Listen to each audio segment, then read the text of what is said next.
a monster. I'm your number one fan. Now clear your minds. Notice what scares you. It has from the very beginning. You know, it's Halloween. I guess everyone's entitled to one good scare, huh? Just been informed that zombies have entered the building. They're at the door. They're coming in.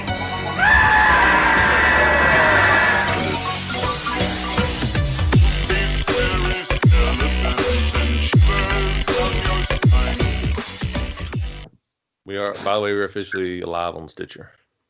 Fuck yeah. Cool. That's awesome. You're awesome. We're about to get Face. Hello, everyone, and welcome to another episode of the Midnight Monster Corner podcast. I'm your host, as always, Corey, and alongside me is my good pal, Daniel. What's going on, Daniel? What's up, man? What's happening? And alongside him is our other good pal, Mr. Tony Arroyo. What's happening, Tony? What's going on, homies? How you been? Been good, brother. Been good. Awesome. So before we get into the main review tonight, did you guys want to go over pickups for last month? By any chance? Ooh. Yeah, I'll go ahead and knock mine out because I've got quite a bit, and I'm going off of memory right now because I don't have them in front of me. But huge shout out to Scratch and Spin. I know we've talked about them a lot on the show. Eric, if you're listening, you're the man. We appreciate you so much. Eric is a huge fan, a huge supporter of local businesses, and for that, we support him and his local business. And it's just such an incredible experience going in there to shop for movies because it is wall to wall movies. So I mean, sometimes there's so much in there it's hard to walk. It really is. But that's a great place to shop. But he had a Black Friday sale Friday and Saturday right after Thanksgiving. It was half off the all used media, toy collectibles, and all kind of other stuff.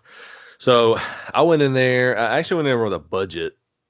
I was only going to spend like $25 to be nice because my wife was kind of on me about spending more money on more movies. Unfortunately, I did not uphold my deal of the bargain. I definitely went way over that, but I got a killer deal. Came out with a killer haul. Thanks to Corey because he's got an eye for those special spines and those that's just the obscure stuff that is hard to find in the wild.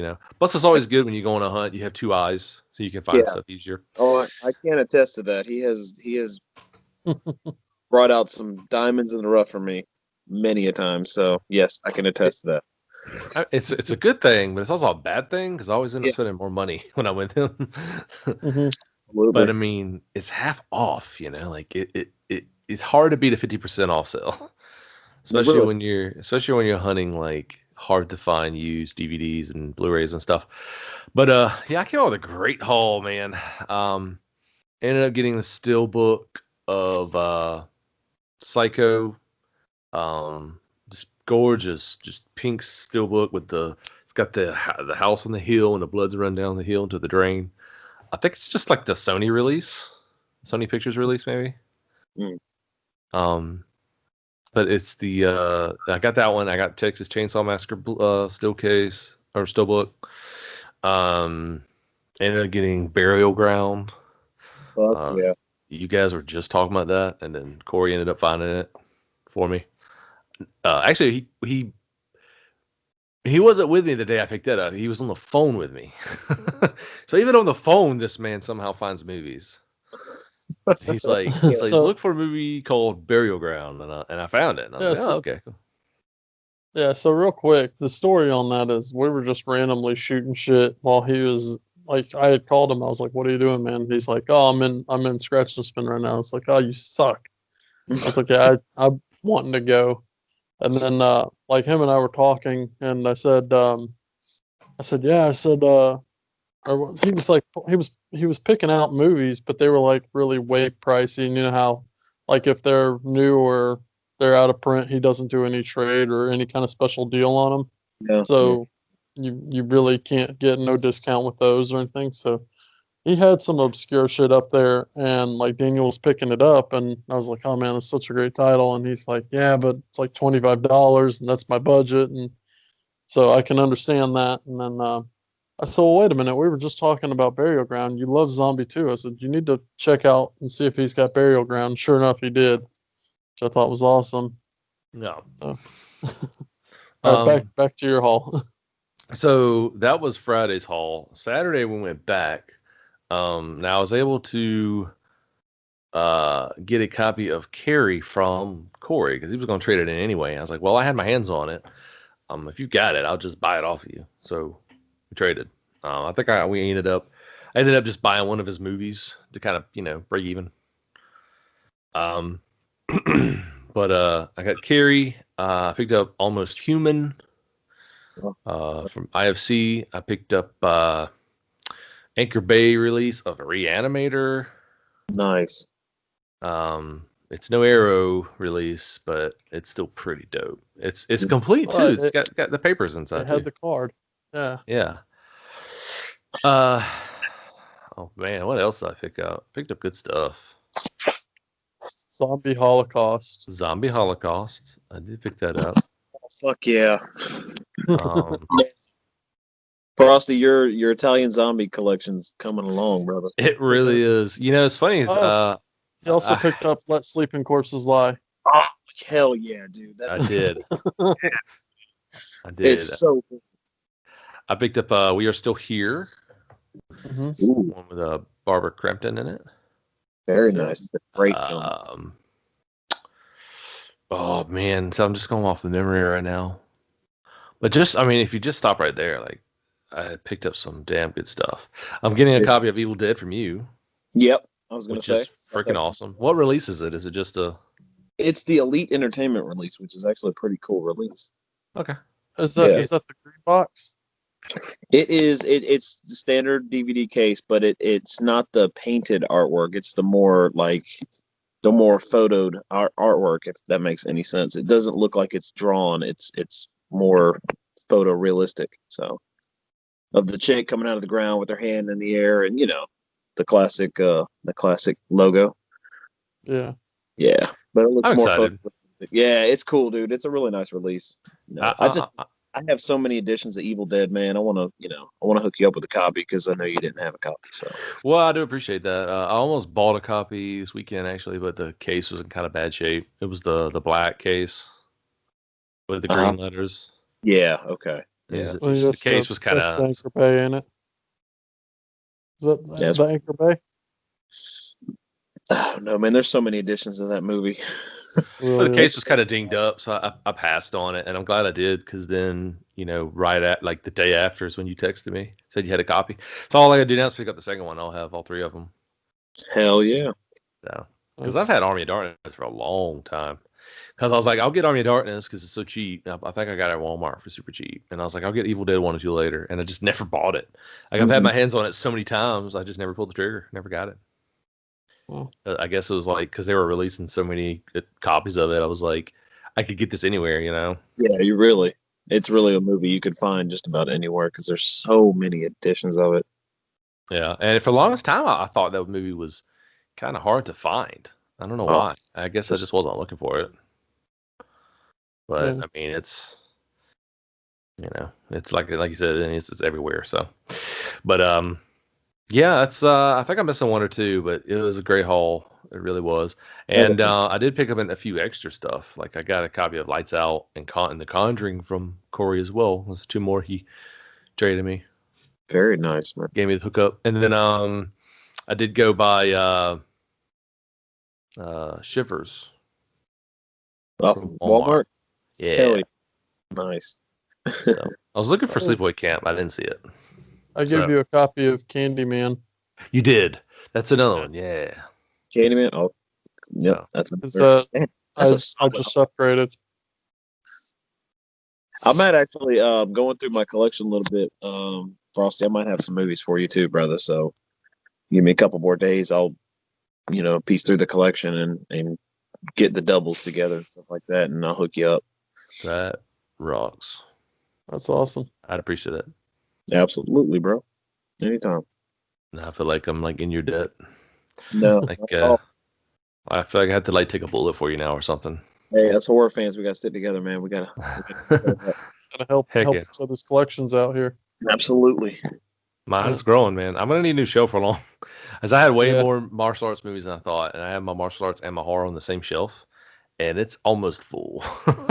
So is it a bad thing that like I came over and I was like looking where I could help you put shelves up for your collection? No, no.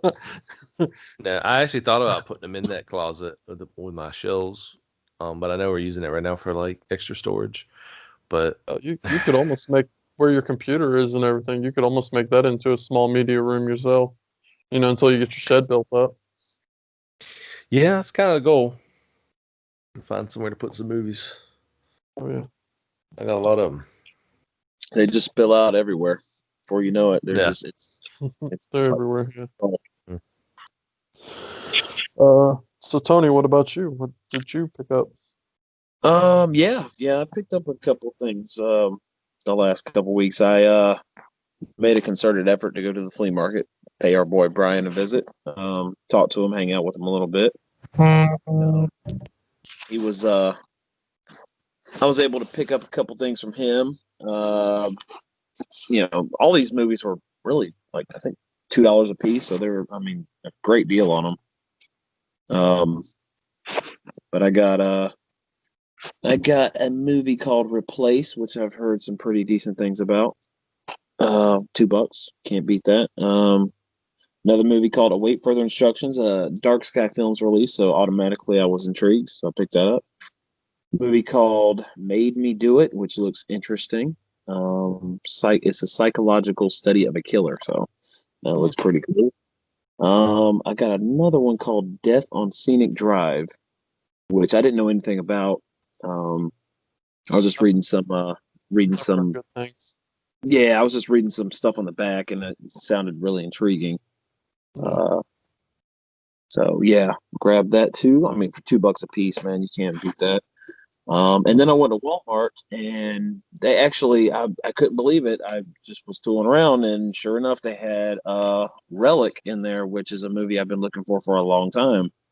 And sure enough, it was at Walmart. I didn't know it had a release yet because I was actually going to try to see that on VOD, check it out on either Amazon or something like that. To actually just watch it, and sure enough, just so happened to be in there trying to, I was at Walmart trying to find something completely unrelated to movies, and just happened to tool around the movie section and say, "Hey, look at that, a Relic! Grab that! Can't wait to watch that. I've been really, really anticipating that watch." And I picked up. Last thing I picked up was a movie called Hellmaster, which is a Vinegar Syndrome release. I know Vinegar Syndrome just had their halfway to Black Friday or their Black Friday sale, so I knew as soon as that sale was over, this particular item was going to be sold out. So I was like, well, I'm going to pick it up now while it's a pretty good deal and get the slipcover. Don't have to fight to find the slipcover later. Sure enough, it came in fantastic condition. The guy I bought it from did a hell of a job packaging it.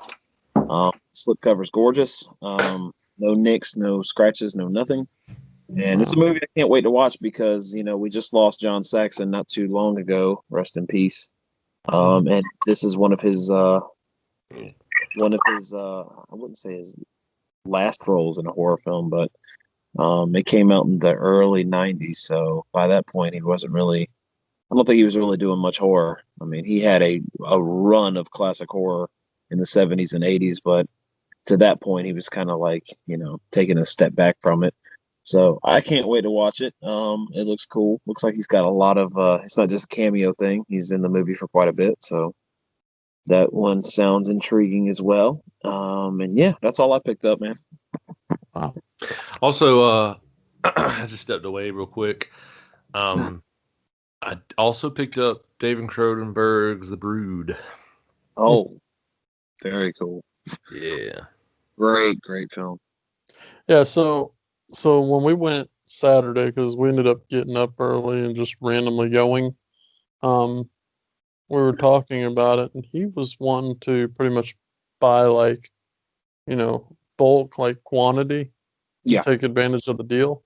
I can tell. But not only did he take advantage of the deal and get quantity, he also got quality in that Yeah, quantity. that's what I'm saying. Yeah, quality. There's a lot I, of quality titles in there. unfortunately, I had to pass on a couple because they weren't on sale. Like we not only they had the Blu-ray release, they also had the DVD release of They Live, but both of them were brand new, so I couldn't. They wasn't on sale. Yeah. I mean, it's only $15, which is a great price for Screen Factory Blu-ray release of They Live, but wasn't on sale, unfortunately, so I had to pass on that one. Also found the Arrow release of Basket Case, Really? but we That were was at Eric? yeah, That's well, what Eric's. Yeah. we were kind of well. Corey noticed too that most Arrow releases are on white cases. This one was actually a black case No, it's blue. or It blue. was just Yeah, a regular blue Blu-ray case. Wow, that's interesting. Yeah, which was very weird because Yeah. they're usually in clear cases. Yep. They have the clear Amaray cases, so Mhm. yeah, that's weird. you don't reckon the original case got messed up and they replaced it with a Blu-ray case? It's possible. But it was I wrapped don't know. up like it was brand new though. That's weird. Yeah, it was definitely strange. That's weird. Still cool. Still cool nonetheless. Basket case is hot. Basket case is great. So. It is such a good movie. It's such I a love fun. I love movie. my synapses. Yeah. Do I have it in synapse? What is it? It is snaps, isn't it? For basket case, I don't know, dude. I got the Arrow Blu-ray, so I know Mm, the sequels were released through Synapse. So okay, I think that's it. basket case 2 and 3 were. I've only got 1 and 2, but I'm pretty sure they're both Synapse DVD. I don't think I have the Blu-rays. Yeah. Okay. Yeah, because I know they put out a Blu-ray for both of Mm, those in particular, but I don't. I think just Arrow had the release of Basket Case. I don't think it's been released through Synapse, which I think. Oh no, I have the Something Weird DVD. Oh, that okay. Yeah, mm. it's my original release. So yeah, Arrow definitely did a. They did a fantastic job with their release. Not like they do. It's Arrow, so come on. Like what would you? What else would you expect? Mm. They always knock it out the park. Um, so my haul is kind of a longer haul. Um, I'll go kind of in order a little bit here. So Tony, you recently dropped off a copy of Martyrs, the French version, in Yeah. which I think I just told you that I didn't have, and you randomly dropped it off. So I appreciate that. Anytime, brother. So you've now completed like my 5 extreme films there. You That was complete what me. I was missing. That's what he's trying to say. Corey, would you say I complete you? Yes. Yes. I'm honored. Um, at Eric's, I picked up The Witch Blu-ray. Hell yeah. Um, I picked up The Abandon. The what is it? 8 Films to Die For. The Abandon. I think it was out of the first set of 8 Films to Die For too. Yep, I'm looking at it right now. It sure is. It was one of the ones that I remembered watching when the 8 films first came out, and I actually enjoyed that one. So there is one that I'm actually on the hunt for, and I can't seem to find. So I'm hoping that in the near future I'll be able to find that in the wild. Um, I picked up Chrome Skull, Laid to Oh, Rest too. killer. I've never seen it, and I was such a huge fan of the first movie, so Yeah. I was like, you know what, here it is, I'm gonna buy it. So, and then I also got Beyond the Door, Oh, killer. Now, answer me this, okay? So it's a burnt disc.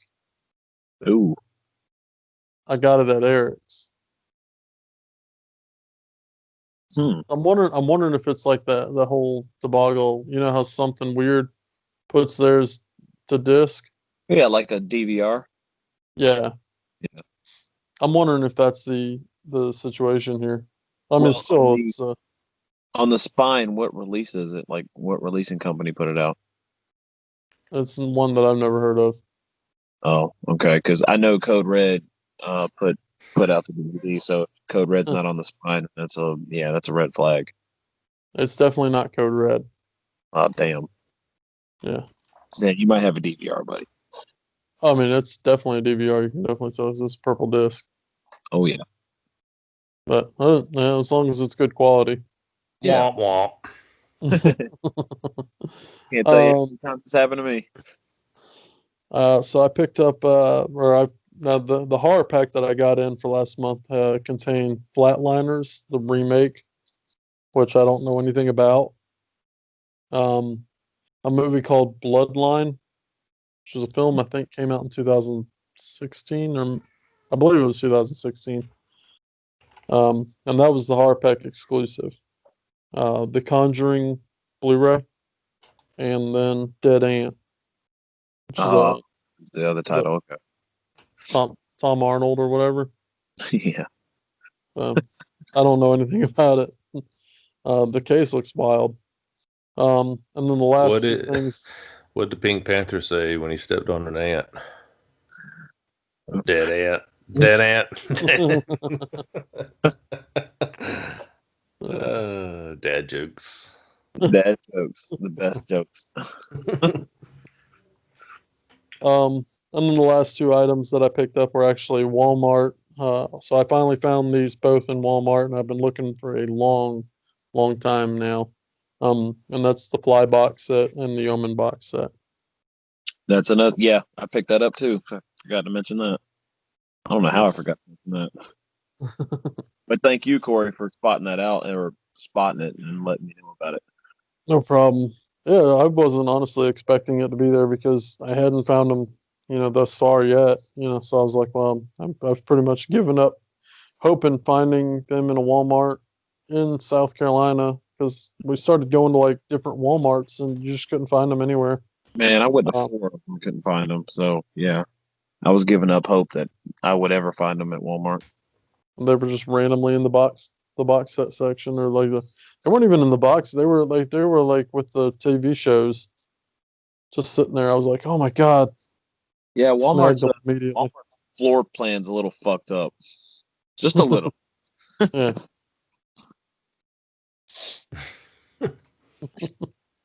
They got to get their shit.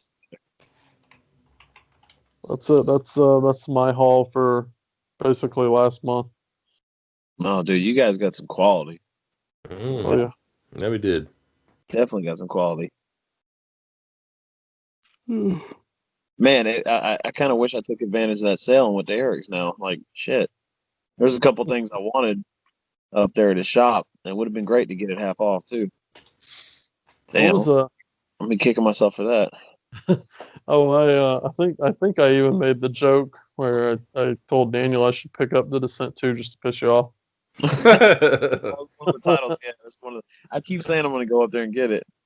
And damn, I had a golden opportunity to do that, and I didn't do it. I got a couple of movies like that up there. I pick up, and I'm like, I need to get this, but I always put it back. Like, one of them is the original Invasion Body Snatchers, because I really want to get the 1978 version first. And then I got a couple of them, like, older sci-fi movies, like It Came From Outer Space is up there. I'm like, man, I would love to have this for my collection.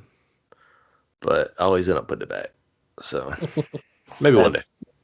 That's what I keep doing with the Descent too. I keep putting it back. Shit, dude, I should have went up there and grabbed it. Would have been like $5, man. $5, yeah. Fuck. So Daniel, to kind of explain a little bit more about the early years of Tony and myself collecting and stuff. a lot of times we would go different days. Like, you know how I explained how, my wife worked near Eric, so I would just randomly pop in there like once a week. Mm.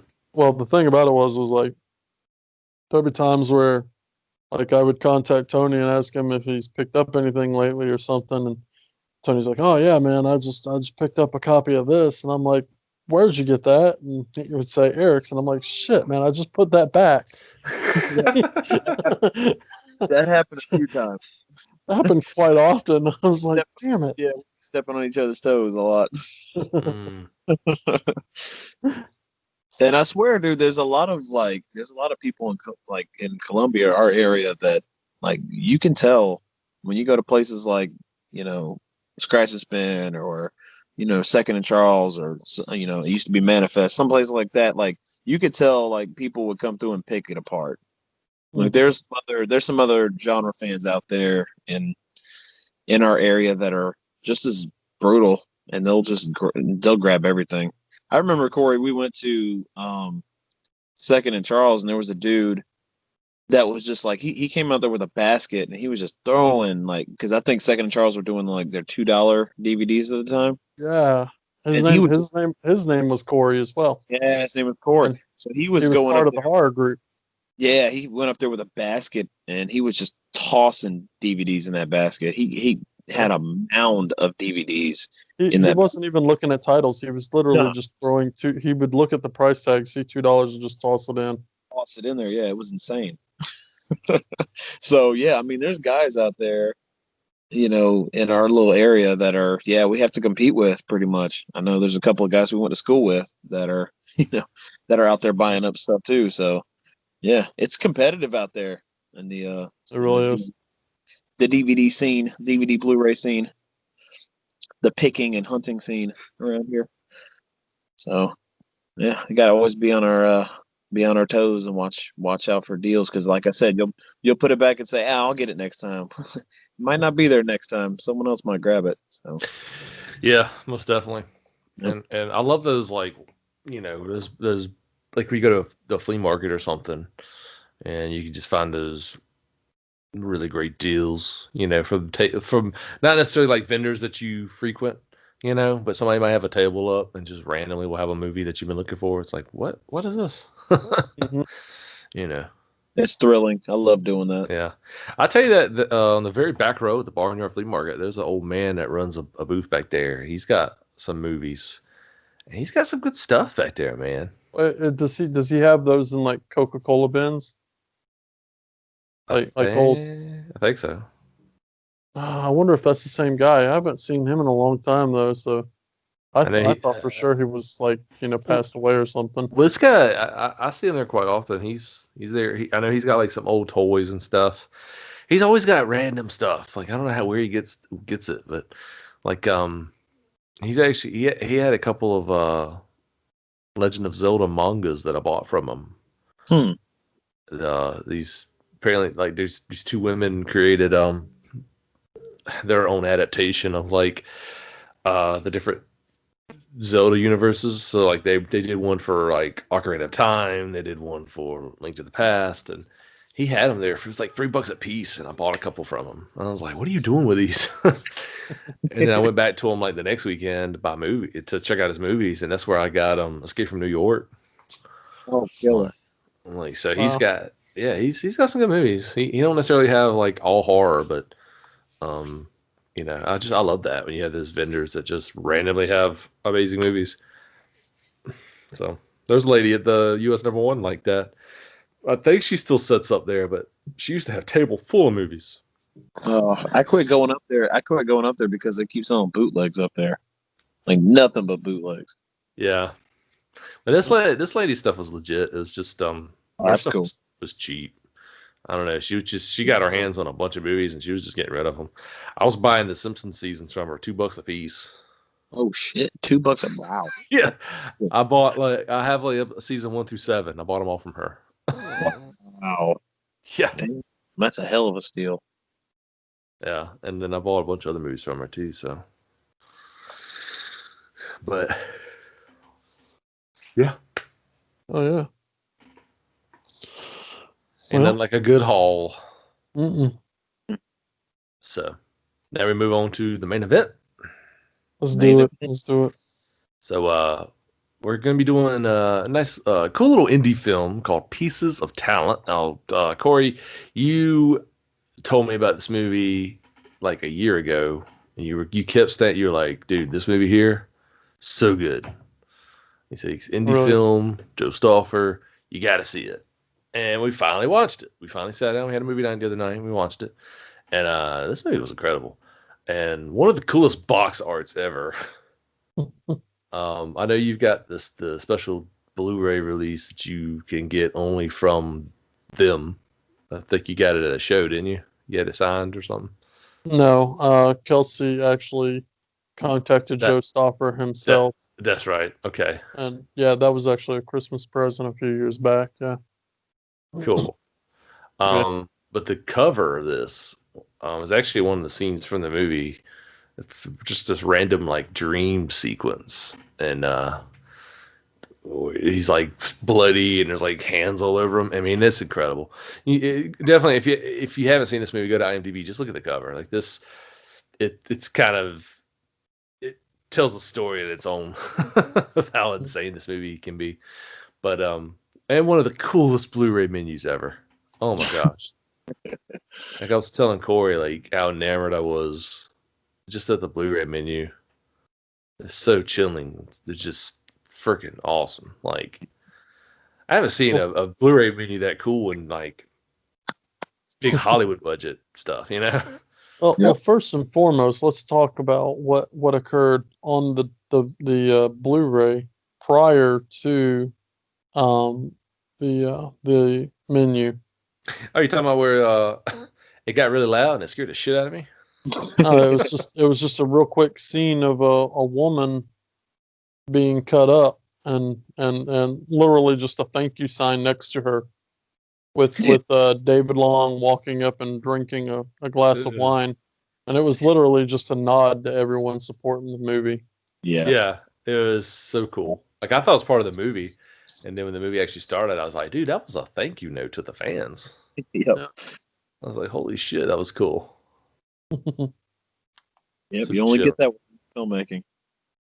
So this is a side of Big Lebowski I've never seen before. The dude. The dude. Yeah. When we started the movie, I was like, he looks like the dude. And Corey was like, what are you talking about? I was like, Big Lebowski. And I pulled up a picture of Jeff Bridges. He was like, oh, yeah. It's the dude. The dude abides. He just wants his rug. He just wants his rug.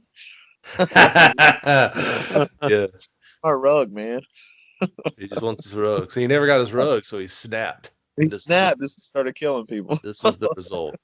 Now suddenly this movie makes a lot more sense. Yeah, exactly. Oh, jeez. But guess we could dive into it. Who wants to kick it off? Either you can or I can or Tony can, whichever. Yeah, so the story follows a female by the name of Charlotte, in which basically she ends up getting involved with a gentleman by the name David Long.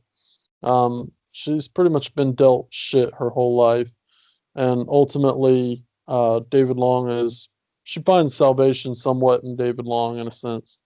She basically quits her crummy job. She wants to follow her dream of becoming an actress, and David Long essentially wants to help her along with that eventually. But lo and behold, there's a plot twist, and basically David Long has other means of making her famous and helping her in her process of life. And I'm going to leave it there without giving too much away. Yeah, like she's obviously having a real shitty life. Like she works at a strip club, but she hates it. She hates every minute of it. The beginning of the movie starts off, I think she's auditioning to get a part as an actress, but she gets turned down. Which is hysterical, by the way. what the two casting agents say to her. They're like, yeah, we're looking for a blonde Whoopi Goldberg. Yeah. A blonde Whoopi Goldberg type, and you just don't fit that type. And I was like, wow, really? Completely fucking random line. So Which I random. thought was fucking hysterical. So So she fast forward a little bit, she's having another shitty day at work, and she ends up going outside where we meet our anti-hero, David Long, who plays himself in the movie. Um, he's getting beat up, and I don't know if he's getting beat up by a bouncer or what. yeah, I think it was the bouncer. Okay. Because there's one part of the movie, which we'll talk about later, where he's like serving drinks. But he is, but he isn't, you know. But we'll get to that in a minute. But so she feels sorry for him. She drives his vehicle because she has a car, but her mom always uses her car because her mom's a deadbeat piece of trash. Yeah. And so she befriends David Long. And it's a beautiful little relationship they have, you know. Like she's like this attractive woman, kind of out of his league. He's like this big, goofy, blonde-headed. He's the dude, and they just chill, and I think they smoke weed together, and that's that. You know, their relationship blossoms. Yeah. Um, And their chemistry is just so natural too. Like they're so good. Like it really is. It seems like the dialogue, the acting is just so natural. It feels like they've known each other for a long time, and they're not even really acting. They're just having a conversation, and it flows, and it feels so realistic. It doesn't feel like Hollywood script. It feels realistic and natural, and that's the beauty of it. Like both of them are incredible actors. So to see them basically, their banter back and forth, and it feels, a lot of it feels like it doesn't even feel scripted or anything. It feels just like like they're just going off and having their almost ad-libbing. Yeah, absolutely. Like it's ad lib, and and maybe it is. I don't know. I didn't really see where there was a lot of that in trivia, but it felt like it was. Yeah. Mm-hmm. Well, it wasn't forced either, you know. Wasn't. Like it was very believable. It was like two high school friends catching up or something, you know. Mm-hmm. Like it felt like you said, it felt natural. Yeah. And it really set a very twisted stage. Because we of course do see a side of David that's that she doesn't get to see until later, but Yeah.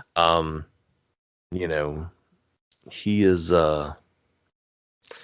he's out there, like he is an inspiring film director, but it's like which is awesome given the fact that this movie is an indie film by passionate horror writers and directors, right? Like it's because that's the thing about indie projects, they put so much heart into their stuff because it's like they have a lot to prove, Mm-hmm.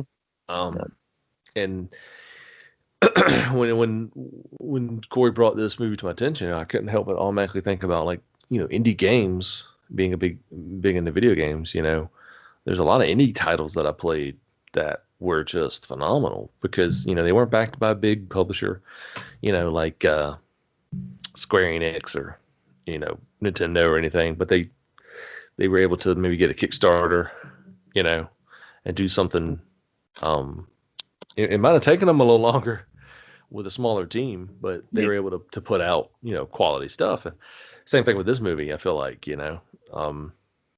this was a very, very well made movie for the budget. It really is, man.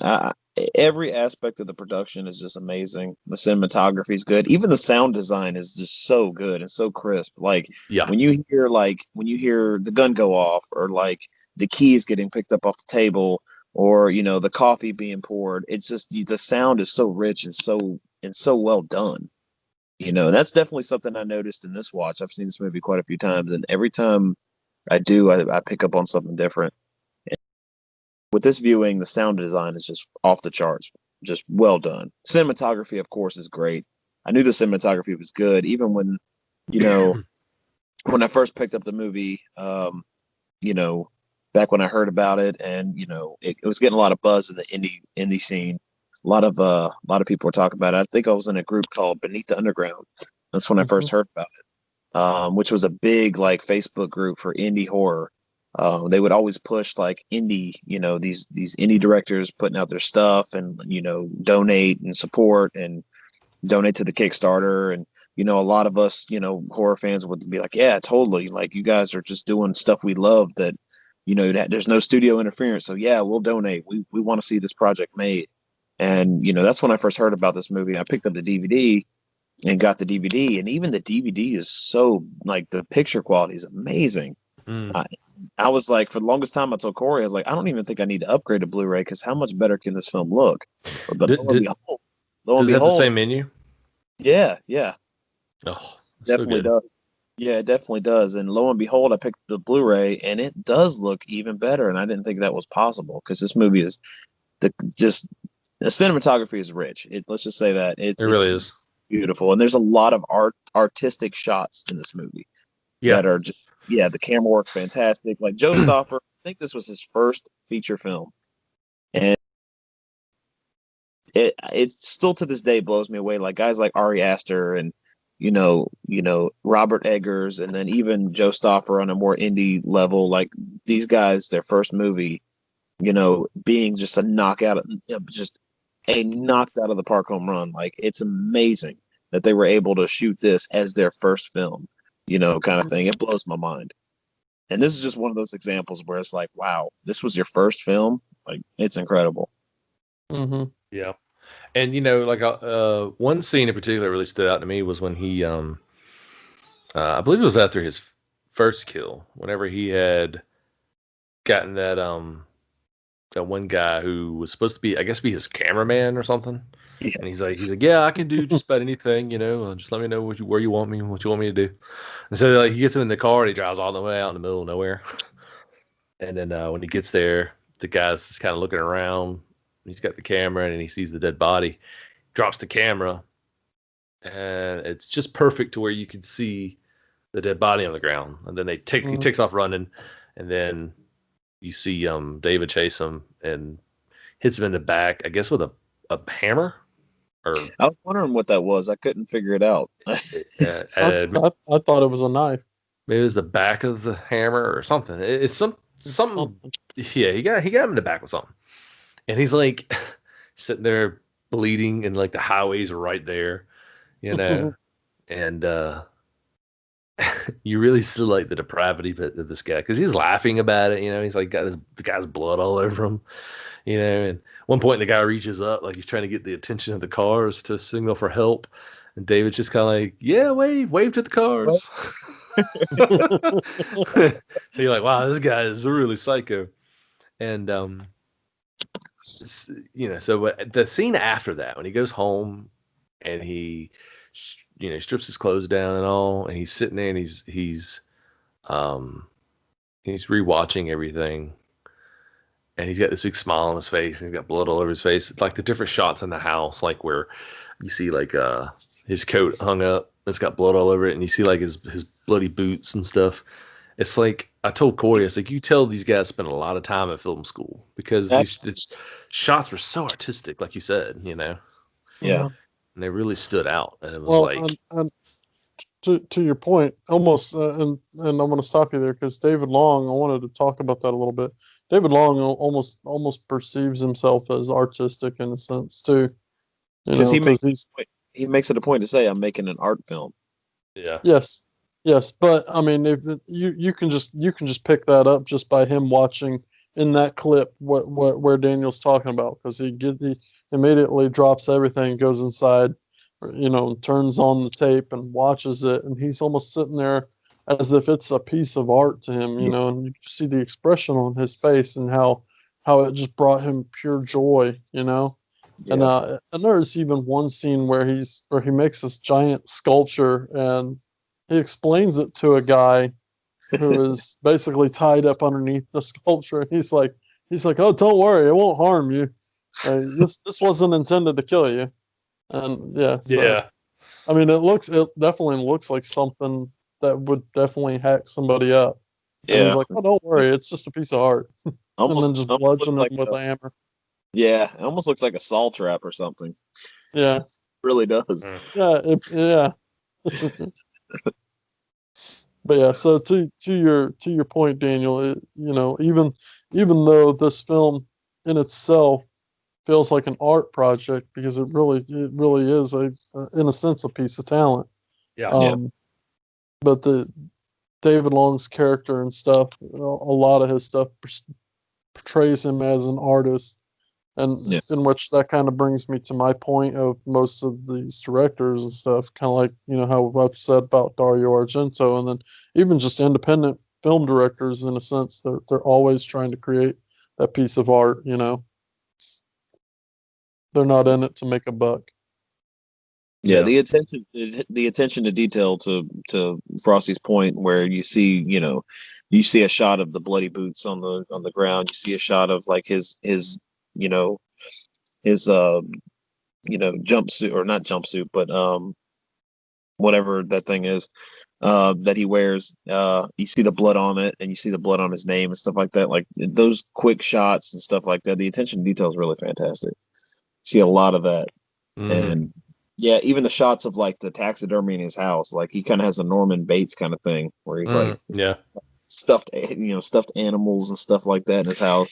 I definitely like to. I would like to go back through this film and try to find like Easter eggs and stuff.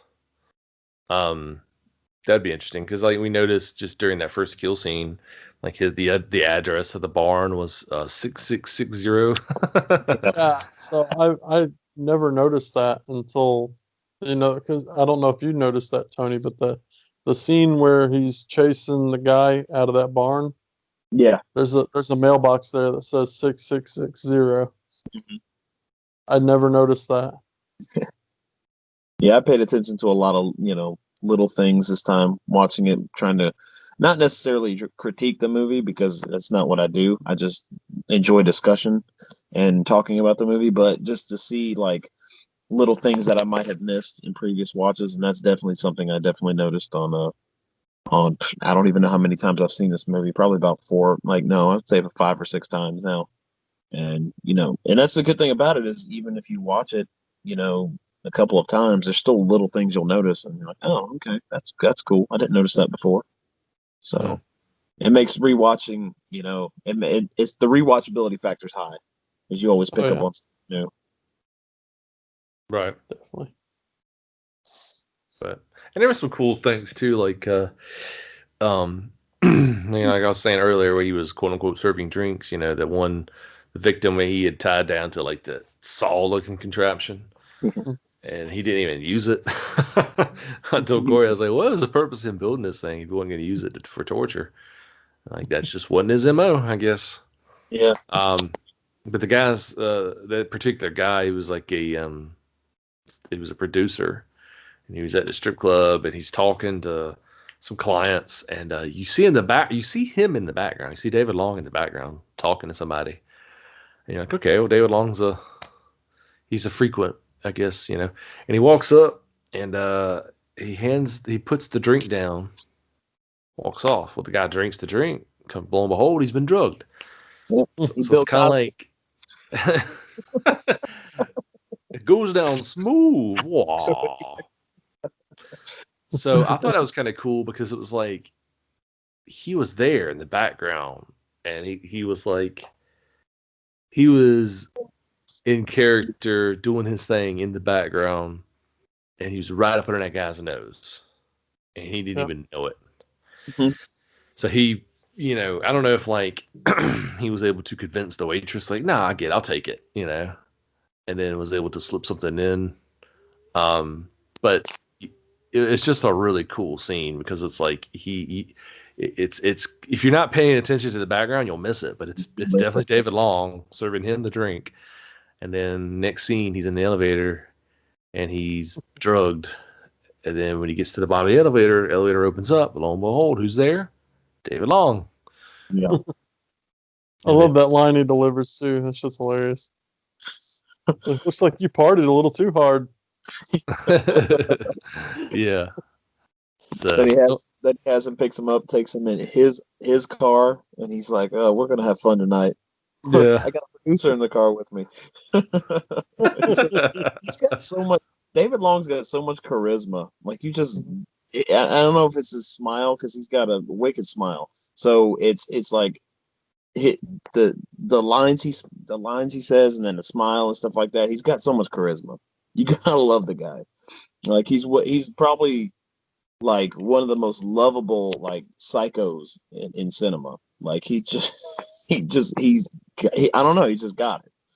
You just and to Charlotte, like she falls into it, like she completely like believes him and is going along with him, like, hey, he's a producer and he's gonna make this project, and I'm really interested in you being in this project. So she's just like almost like he's stringing her along, but not really, because it doesn't feel like that. It feels like he genuinely like, well, we know he genuinely wants her for this part, but he doesn't seem to do it like the producer or you know people that are in the production side of it, like they want somebody just to have them in the movie. That no, he really sees potential in her, and that's why he wants her to be in his masterpiece. So it's just cool to see, like, people like genuinely. And then on the flip side of that, like when he kind of, which is a hilarious scene, by the way, when he's at the actor's house and he's swimming in his pool. It's just like floating around in his pool, not really swimming, but just kind of floating. And the dude gets home and he flips out because he's parked in in his parking space, and Oh yeah. just loses his shit on him. And he's just like, "Hey man, I love your pool." He's like, "Oh, I saw a picture of your wife. She's hot." Yeah. Hey, Just the way hey, he what's delivers that? If you notice that one scene where he jumps to the pool, it does that classic cinema yell. Yeah, What's it yeah, called? I wrote that down too in my notes. I was like, "Was that a Willem scream?"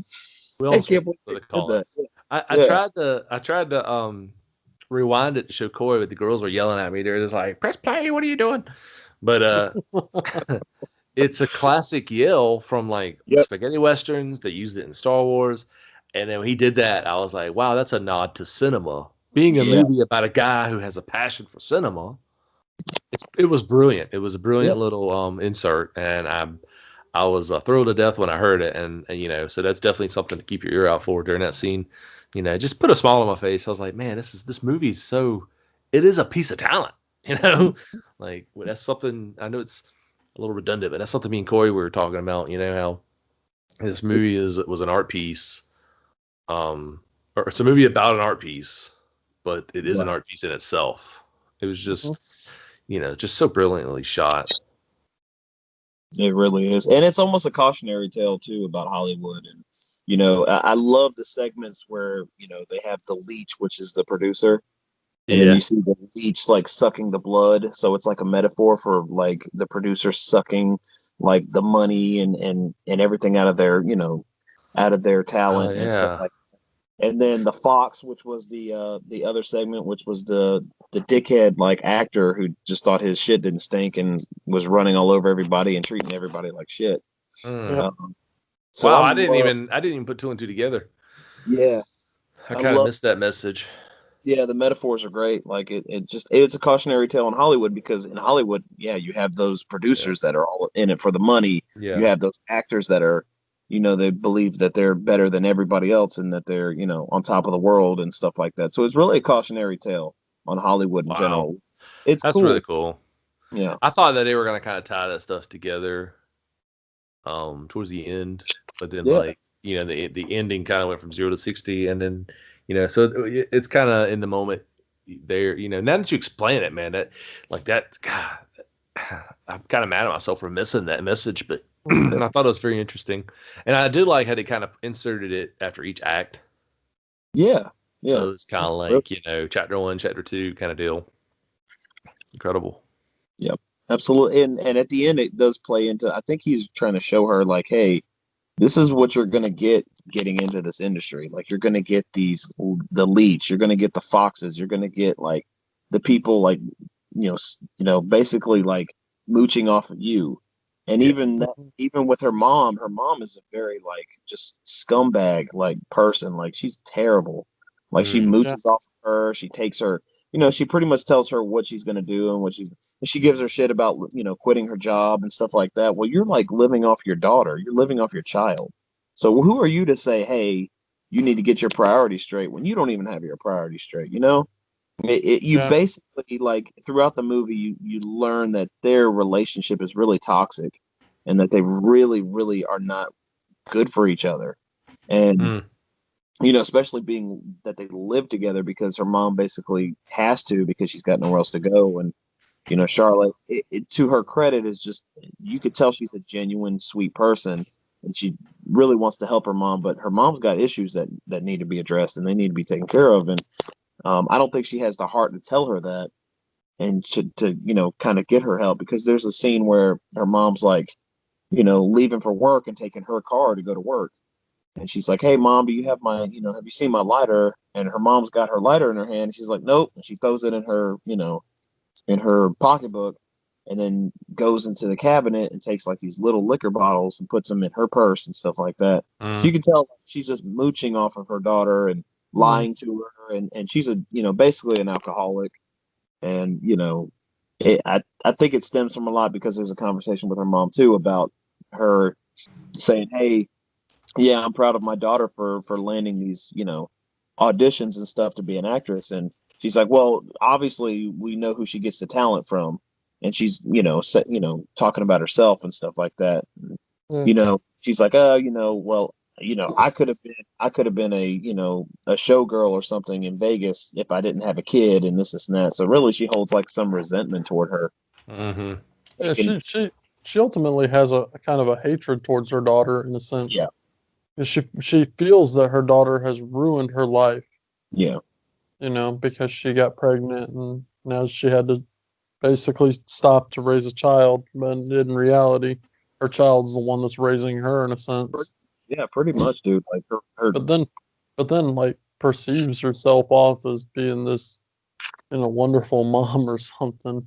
Yeah, exactly. Like she's very two-faced and very like she's just a scumbag person. Like I will say it's a testament to Charlotte being the only child with a single mother who's a deadbeat piece of trash, and the worst thing she does is smoke pot. Like, oh no, we got a real rebel here. Yep. Like she's very mature. She's kind of career driven. Yeah. Like she has she probably had to take care of herself at a very young age. Yeah, but like she didn't. She turned out all right. Like she's pretty chill. She just smokes a little pot. And if that was real life, like she would be a nightmare. Yeah. Just saying. I mean, not always. Like if you're listening and you have a similar situation growing up, like hats off to you if you made it out. That's awesome. Now I love those underdog stories, if you will. People grew up in a bad home and came out on top. Like that's amazing. Like, keep at it. Keep fighting. But I thought that was, a funny takeaway from the fact that like her mom is the way she is. And she's been that way her whole life. And here she is now, a grown woman, and like she even alludes a couple times to her mom being a child. Yeah. Her being the adult, absolutely. Yeah. Because she's definitely more mature than her mom. Like her mom is very mature. So yeah. But I'm with you, man. For people to grow up in a situation like that and then to be, to come out on top and stuff like that. Like I champion that. That's awesome. It's good to see. It's good to see that in this movie too, as well. Let's talk about one of the coolest exploding head scenes I've seen in a while. And it's so off-putting too. You just like it almost just happens, and you're like, "Whoa, what the fuck?" Like it hits you. It hits you hard. I think that's the way Daniel's face looked when that happened. He just kind of turned to me like, "What the fuck just happened?" Because I've seen this movie before. I know that scene's coming, but even still, it like gets me. It's like, "Whoa, dude!" Like it's so abrupt. It's just happens so quickly. Because he's got the revolver and he points it and then he looks at it and puts it down, picks up a shotgun, and you're like, oh. And then he shoots it, and his head just explodes. You're like, oh. Like, it escalated quickly. Yeah, it definitely did. Oh man, and like I said, the movie's not too gory, but that is the one big gore sequence that we do get in the movie. Yeah. Mm-hmm. I think that, yeah, oh, yeah, that's probably about the goriest scene. There is like the axe chop scene with the guy's arm, but it's like a couple chops and then it pans away Yeah. And or then cuts away rather. you get a disemboweling scene too, but it's kind Yeah, of that's what I was about to say, the disemboweling scene. Oh yeah, you do. Maybe this movie was gorier than we remember. well. I mean, another point that looking at the cover, you would think it's a gore film because you see David Long on the cover covered in blood, and you're like, oh, well, this has got to be like a gory film. But to be honest with you, it's really not. I mean, like I said, there's a couple of nice sequences in there, but the movie's not just a gore fest. You just get like it's very subtle but effective. Yeah. And what do you think about the dream-esque sequence? That's probably my favorite shot in the whole movie. That whole sequence is amazing. It's really like, I don't know how you like artistically how you felt about it. I feel like it was just a kind of a deep dive into his mind because it's the one time in the movie where you see him, he's not really smiling. No, he's not. He's smiling throughout the whole movie when he's talking to people and he seems very charismatic, but when he's alone with his thoughts is when he's like, you see this depraved mind. And like and something I wanted to touch on earlier when you were talking about how charming he was in the movie and how like charismatic he was. Going back to like real life serial killers like Ted Bundy and all, like they were very charismatic, very charming people. Like they were psychotic monsters behind doors, but you know, I really feel like he channeled that in this movie. Like he created his own character, but it was also believable because it's like, and often we've talked about that even watching this movie, it being a serial killer movie. You watch movies like this, you're like, man, no one's that messed up. Yeah. Yeah, they are. Like, I know as cliche as it might be to mention them, but Jeffrey Dahmer was an absolute monster. Like, he was, he did some insane stuff, and his stuff just got worse and worse. Like he wasn't always a cannibal. It was like he started out just killing.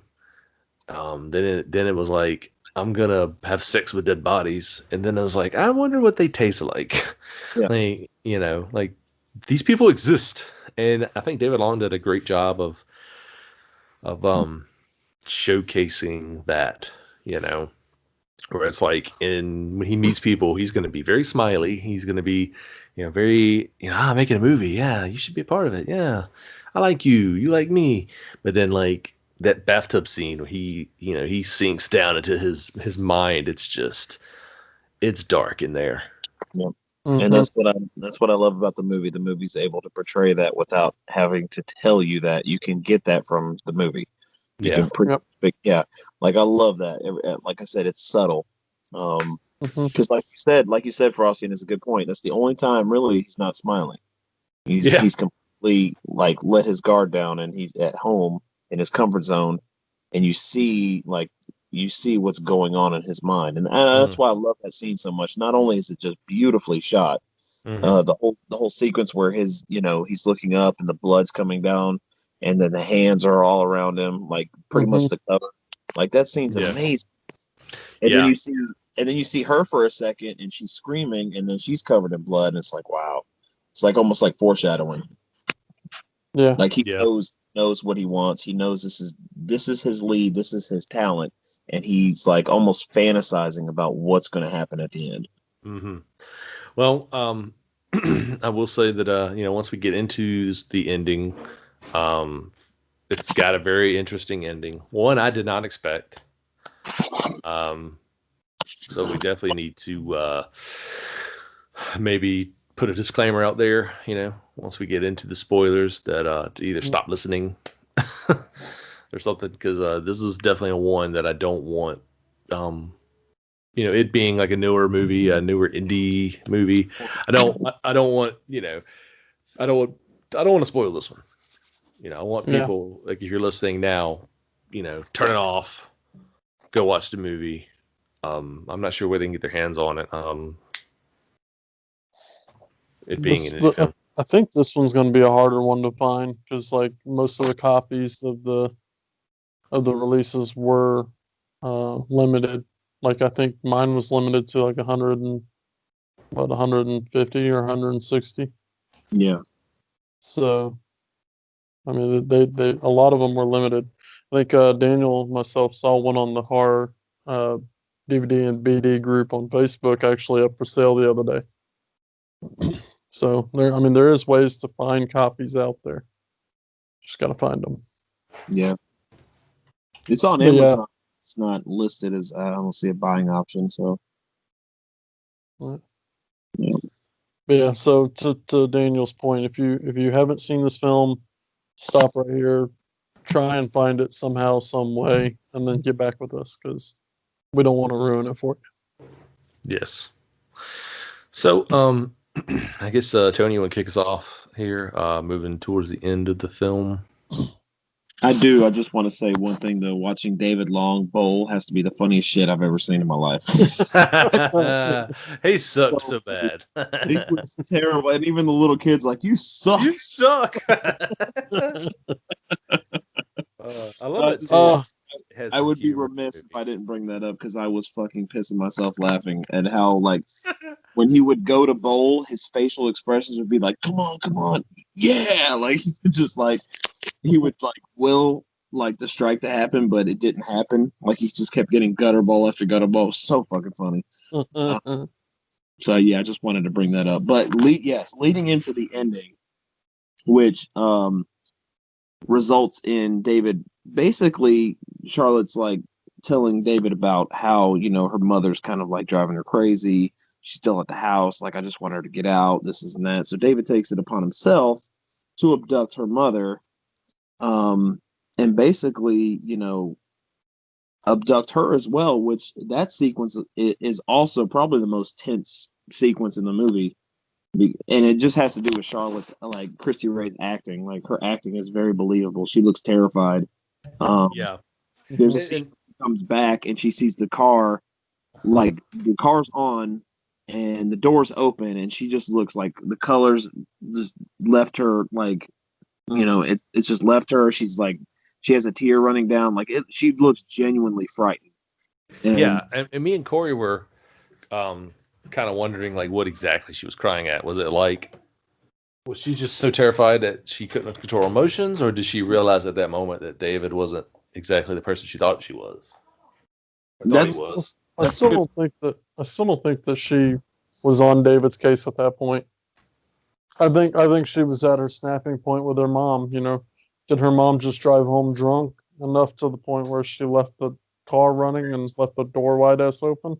that's a good point. Yeah, I didn't think of that. But that is a good point because, you know, her mom definitely shows that she's an alcoholic, and, you know, she had kind of like, you know, not basically told her, but like, hey, like, you know, I'm watching you, like, you need to get your shit together. You need to quit, like, you know, stealing all this alcohol and just basically, I mean, there's a scene where, you know, she's kind of like drunk and on the couch outside sleeping, and she just like, Charlotte's like, oh, here we go again, like, here we go, like, same old. So yeah, to your point, Corey, that's actually really, that's really interesting. I didn't think about that, but that could have been also the case too. Well, because right before leading up to the ending, she goes out to meet David Long at a restaurant called Whitey's, which we found it is a real restaurant in North Carolina. Wilmington, North Carolina. Yeah. Which is where a lot of movies are filmed. Including, I believe, this one. Yeah, I'm pretty sure. You did say it was filmed in North Carolina. I'm assuming it'd be Wilmington. Just a quick bunny rabbit trail here, rather.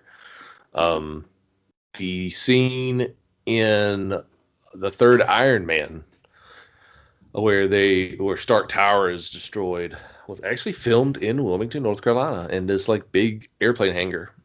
Wow. Which apparently is where they have filmed a lot of like big special effects scenes in a lot of movies. Right there in Wilmington. That's pretty So, cool, man. yeah, we got me and Kim have some family from Wilmington, or she has family from Wilmington. But, but yeah, proceed. But no, what I was getting at was when she went to go meet David Long for, I think, some coffee or something at Whitey's. Her and her mom was getting into it, and she tells her mom, "Why don't you just grow up?" You know, and then leaves, and so now she's at the restaurant with David, and she's just spilling everything out about how stressful her life is, you know, and her mom stresses her out and everything, and then you know, he actually makes it a point to say, and I picked this up. I didn't pick it up the last time I watched it, but I picked it up now. He said, "You don't need to worry about her anymore. She's not going to be a part of your life anymore." Yeah. But then he You kind know, of backtracks because I think he might like play his hand when he said that, so she might like be onto something with him. So he's kind of like, "You're just gonna go on to do bigger and better things." Like he kind of backtracked and kind of like saved himself with that like line because yeah, she might have been onto what was going on if he just made it vague like that. But the fact that he said that as well kind of like saved him. yeah, Saved what I think would be her suspicions with that vague comment. yeah, yeah. So that's the, I mean, that right there. But yeah, like to your point though, that's that could have led up to that though, her crying, Yeah, you know, and everything. absolutely. But he does. So eventually, he does abduct her, takes her in her car.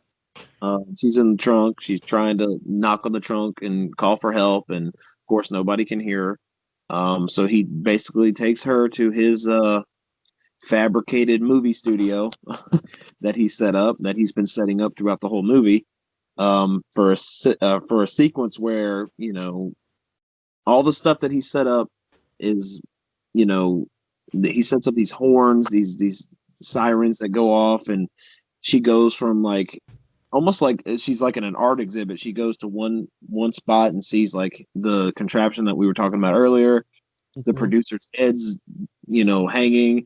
It's just like it's really artistic, like which to David's point, he's making an art film. Hmm. That's what he wanted to do. So, and then basically when she stops in front of his he drives a sweet like V-dub bus throughout the whole movie.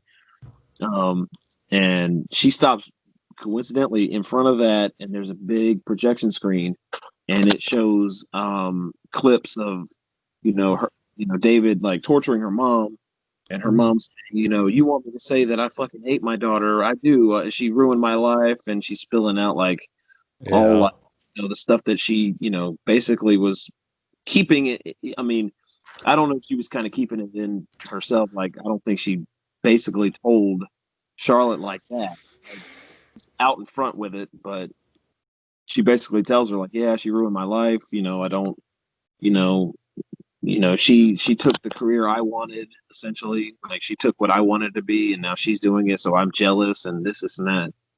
And then basically, David pretty much like disembowels her mom and like cuts her Mm. open and kills her. And then Charlotte has a breakdown and she loses it. And David's like, he shows up behind her. He's like, "Hey, I did it all for you, and this is for you to get your fresh start. You don't have to worry about anybody, you know, pulling you Yeah. down, bringing you down." And then it's very vague, but she fucking flips on him and loses it. And then the film kind of cuts away, and then you can see her with her little puppy that she had. And getting in the car, David left the money, and I think it was the gun. Was it the gun too? Yeah, it's the pistol. Is the pistol too? So the money that he got from the producer that the producer was using, and well, yeah, because he tried to give it to the actor too to kind of pay him off, um, to get pretty much give her a fresh start, to Yeah. follow her dreams and become an actress, to go out to Hollywood. But maybe, like I said, the movie to me feels like a cautionary tale of letting her know this is what you're getting yourself into if you go out to Hollywood. You're going to deal with like moochers and people that want to suck off your success, and he pretty much was like, this is like a tribute to her. Like, this is what you're going to have to deal with. I'm letting you know that, and I'm just giving you that. I'm just giving you that up front. So in his own twisted David Long way. Yeah.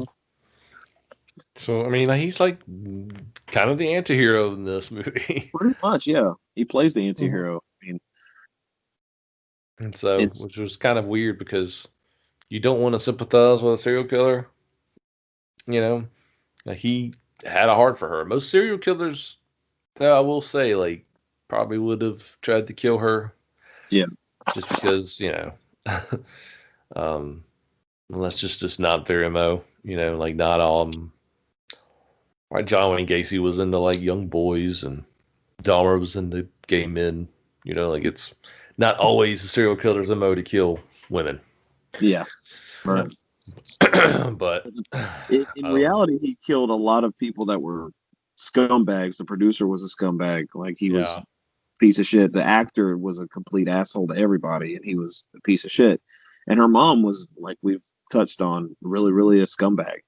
Really a butcher. And like, not everybody he killed was like that. That PA guy that he killed in the beginning, that guy never did anything wrong. He was just there for a job. So he, and then the girl in the beginning, who knows with her, like, she just kind of appeared. But yeah, it's it's almost a cautionary tale of Hollywood. And coming from an indie guy, that's pretty fascinating. Yeah. Yeah. So yeah, it's a brilliant movie. And they did that psych out at the end too, where it looks like they went to credits, but if you watch like a couple seconds in, then they go back and they show you the true ending. Yeah. So yeah. Well, what breaks my heart, and I wanted to touch on this too, because this was a big deal in the indie scene, and it breaks my heart because you see at the end it says to be continued, and I know Joe Stauffer put out a Kickstarter for Pieces of Talent too, and unfortunately he didn't make the budget he didn't make his goal that he wanted to, and pretty much since then you really haven't heard much from Joe Stauffer, which is so fucking it's so sad, dude, because the guy's got so much talent.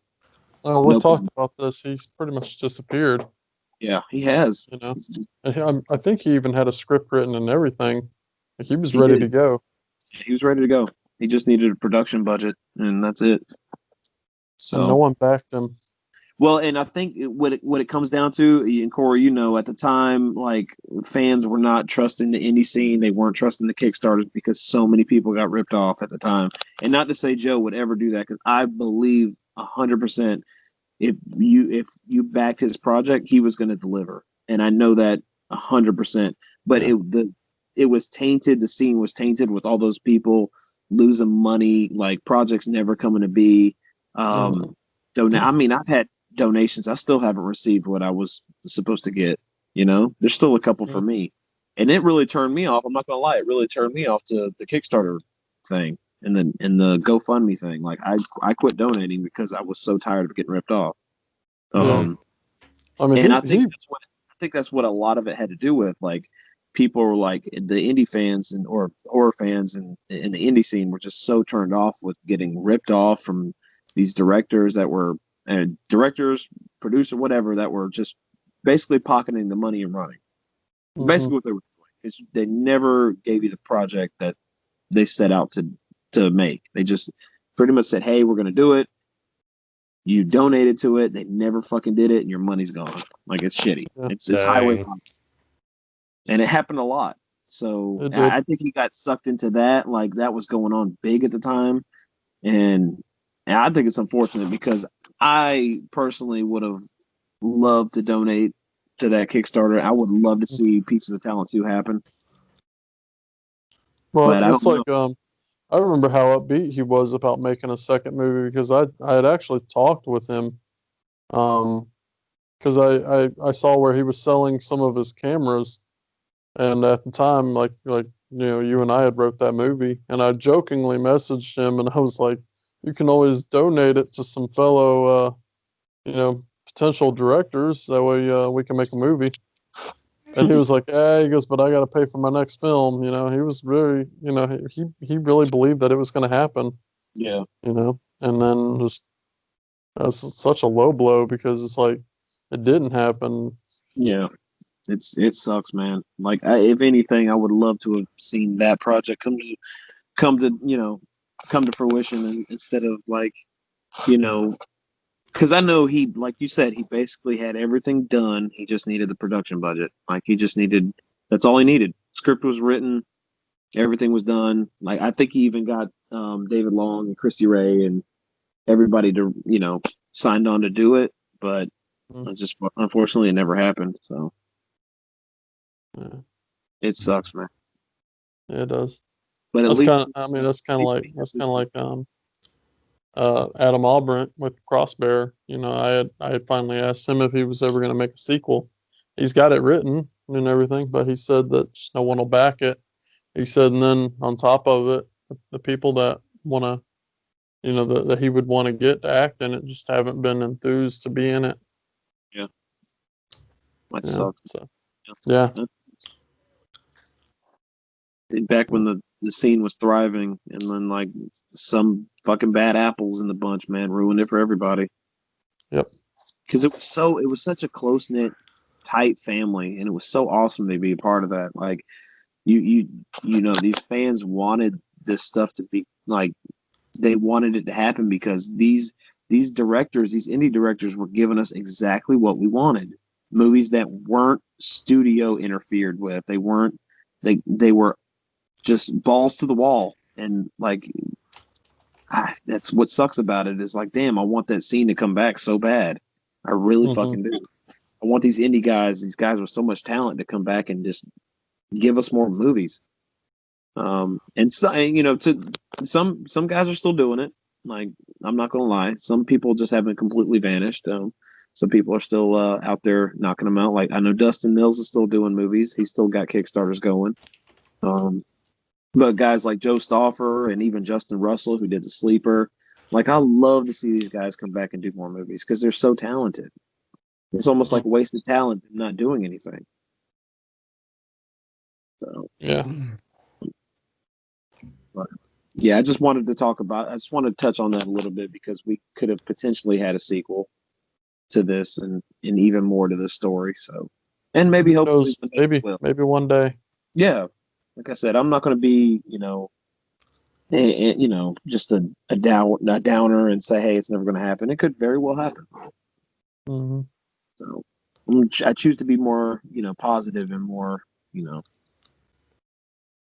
just think positively. Maybe it'll happen one day. Yeah, most definitely. All right, I think that concludes this episode on Pieces of Talent. Ladies and gentlemen, we greatly appreciate you listening. As a reminder, we are still on YouTube. So be sure to like, share, subscribe to your friends. Let us know what you think about our new video intro, which we will be using for now on for the video podcast, as well as video reviews in the near future. As we speak, I should have really plugged this at the beginning of the show. We are live on Podbean. We are live on Stitcher, Google Podcast, and soon to be iTunes and Spotify. So be sure you to be on the lookout for that. We are also live on a few other podcast outlets as well, such as Podcast Addict. So be sure to like, share, subscribe there. Leave us a review if you can. We'd appreciate that. We do have a Facebook group. Just go to facebook.com, go to search bar, type in the Midnight Monster Corner podcast. It is a closed group. Ask nicely. We'll let you in. And you can be a part of the discussion there, as well as updated as to when our podcast episodes go live and other news. Mm-hmm. Anything to add, gentlemen? Yes. Also, if you do join us on the Facebook group, share your hauls. send in pictures of your hauls, stuff like that. That's always fun to look at, and it'll generate a good discussion and stuff. So that's always fun. Yeah. And let us know if you've seen any movies that we need to check out, because I am currently on the lookout now for some newer stuff. I know I have Brandon Cronenberg's Possessor on my list to check out. Well, mine as well. Not horror related, but I really want to see the new Mel Gibson movie, Fat Man. Oh my God, it looks amazing. I've never even heard of this. I gotta look this up. Yo, it is he plays Santa Claus, Oh, but he's not Santa Claus. He's like just kind of chilling in like rural Antarctica or something, and it's like a very adult Tarantino-esque version of what Santa Claus might be. But he apparently gives this like really rich kid coal for Christmas, and the kid gets pissed off and hires a hitman to go after him. Oh shit. This sounds fucking awesome. Dude, it looks amazing. Go watch the trailer. You won't regret it. No, I'm definitely gonna do that. Daniel, when you said Mel Gibson's in a new movie called Fat Man, my mind instantly went to the South Park episode where he's like chasing down Cartman going, "Give me back my money." That's great. Yes, Oh my Batman. I gotta watch it. It looks so good. I have to watch this now. Yes. Are you kidding me? Yeah, I probably will be checking that. Where's that? Where did you see that at? Where is that at? Is it on Netflix or Hulu? It's I don't think it's even out yet. Oh, okay. I just saw the trailer. I heard about it on a podcast a week or two ago. Never had a chance to check it out. I think it's either just came out or it's coming out very soon. But I can't remember the date. You know what? We have the technology. We'll just look it up. It's at our fingertips. We do. Fat Man release date. Yeah, it's out. November 13th is when it came out. I don't know if it even came to theaters, but it looks amazing. Yeah, it sounds amazing.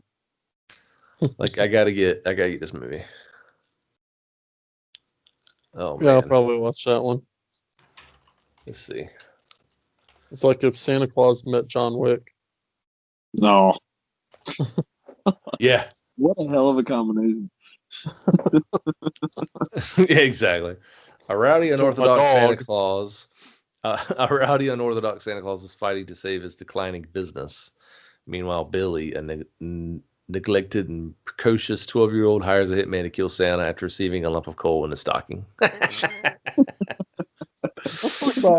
Let's talk about how unrealistic this is. A 12-year-old hires a hitman. Oh, he was like the trailer. He was pissed, man. And it's funny because he hires them, and then like the guy goes around town looking for him. He's like, "I'm looking for the fat man." Everybody automatically knows who they're talking about. Oh man, this sounds amazing. I gotta see it. Old Mel Gibson. Yep, that one's definitely on my radar.